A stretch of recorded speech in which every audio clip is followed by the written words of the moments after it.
Bonjour, je m'appelle Irène. Ici, j'ai un conseil à donner aux femmes mariées, c'est de réfléchir avant de divorcer. Écoutez mon histoire. J'étais mariée avec Philippe depuis plus de 8 ans. Nous avions 4 merveilleux enfants et des bons boulots. Quelque temps plus tard, j'ai eu une promotion à mon travail. C'est alors que j'ai commencé à avoir des sentiments mitigés au fond de moi. Je me suis dit que mon mari me tirait vers le bas, ou du moins m'empêchait d'être heureuse. Nous n'avions pas beaucoup d'argent dans le passé, mais avec ma promotion, je gagnais maintenant plus que lui.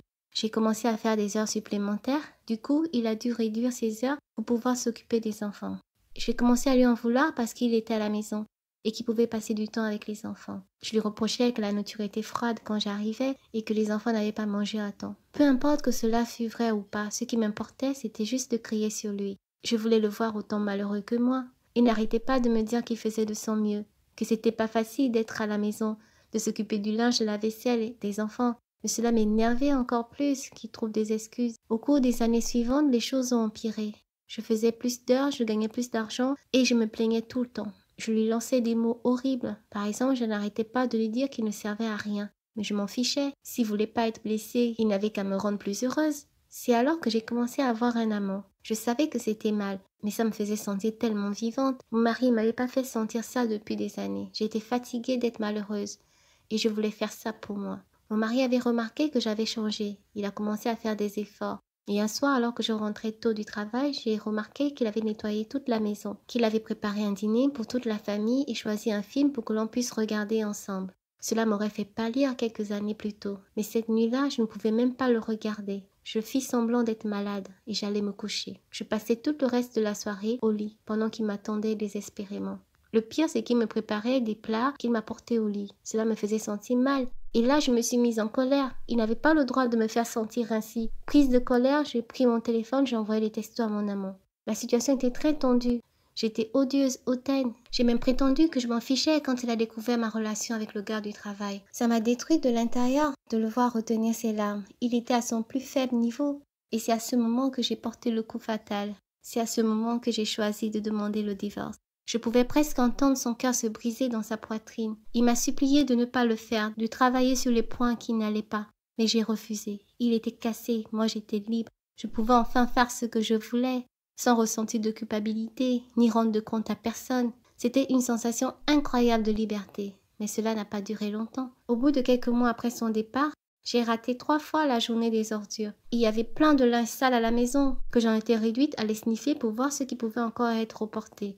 Je n'ai jamais vu mes enfants aussi malheureux. Mon aîné, qui avait vu les messages de mon amant des mois plus tôt, ne voulait plus m'adresser la parole, sauf pour me dire qu'il voulait aller chez son père. Les autres non plus ne voulaient pas vivre avec moi. J'ai fait de mon mieux pour les acheter. Je les ai offert tout le temps des cadeaux, mais ça a duré juste quelques instants. Et puis, ils redevenaient mélancoliques. J'ai aussi commencé à avoir des problèmes dans mon travail. Étant seule, je ne pouvais pas faire les heures supplémentaires. J'ai finalement cédé et j'ai commencé à appeler mon mari, enfin mon ex-mari, pour garder les enfants. Il venait dès qu'il le pouvait. Il me demandait si j'avais besoin de quelque chose. Quand je rentrais parfois chez moi, je trouvais la vaisselle lavée, le linge propre, parfois même le dîner préparé. Il ne durait jamais après mon retour à la maison. Il me disait simplement de l'appeler si j'avais besoin de quelque chose, puis il repartait. Une nuit, il est même venu juste pour faire sortir les ordures, car j'avais oublié. Il avait l'air tellement triste quand il partait. Après quelques mois, j'ai commencé à déprimer, à me sentir très mal. Pendant plus d'une semaine, j'étais clouée au lit. Et 1 million de larmes plus tard, j'étais assise sur le canapé d'une thérapeute. Je lui ai alors raconté ma promotion, mon travail, mon divorce, les motifs. Elle n'était pas du tout d'accord avec moi. Je me retrouvais dans son bureau 2 à 3 fois par semaine. Et plus j'essayais de lui prouver que j'avais raison, plus je commençais à voir à quel point j'avais tort. C'était vraiment déchirant. Je ne sais pas si j'ai autant pleuré toute ma vie que les premiers mois dans son bureau. Après environ 2 000 € de dépensés en séance de thérapie, j'ai appris que mon mari avait peut-être ses défauts, mais que les miens étaient bien plus pires. J'ai fait tellement de choses horribles, j'ai dit tellement de choses horribles que je ne voudrais même pas m'épouser moi-même. Je me souviens encore lors de la signature du divorce. Il m'avait demandé de ne pas le faire, mais moi je l'ai signé, ce papier. Et après avoir signé, j'ai poussé un soupir de bonheur. J'avais tellement tort et j'en pleurais. J'ai alors décidé de récupérer mon mari. Je l'ai suivi dehors alors qu'il quittait la maison. Je lui ai demandé si on pouvait se remettre ensemble. Il m'a regardé et les larmes pouvaient couler de ses joues. Et il m'a dit qu'il ne savait pas s'il le pouvait. Il a dit que la douleur était trop intense, que depuis trop longtemps il souffrait et qu'il avait peur que s'il se remet avec moi, je pourrais lui refaire ce que je lui ai fait. Il a dit qu'il a toujours espéré que je ne devais pas signer les papiers du divorce.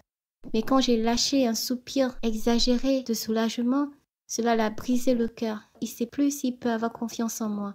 Je ne lui en veux pas. J'ai détruit un homme qui, avec le recul, était un bon mari. J'ai privé mes enfants d'avoir un père à la maison. Ils sont obligés de vivre loin de lui. Et moi qui avais divorcé en espérant avoir une vie de bonheur, de liberté, je passe tout mon temps assise à la maison ou alors sur un canapé de thérapeute. Si votre mariage va mal, regardez d'abord et voyez si vous pouvez changer. Ceci est un conseil pour les hommes et pour les femmes. Divorcer n'est pas amusant. Le divorce n'est pas amusant et voir votre mari brisé et vos enfants brisés à cause de vos actions, c'est l'expérience la plus désagréable que je ne souhaite à personne. Merci d'avoir écouté mon histoire. N'oubliez pas de liker, de vous abonner à notre chaîne pour plus d'histoires. Merci, au revoir. Et nous faisons une grande dédicace à Joyce Saraf. Gros bisous à toi et à bientôt sur notre chaîne. Au revoir.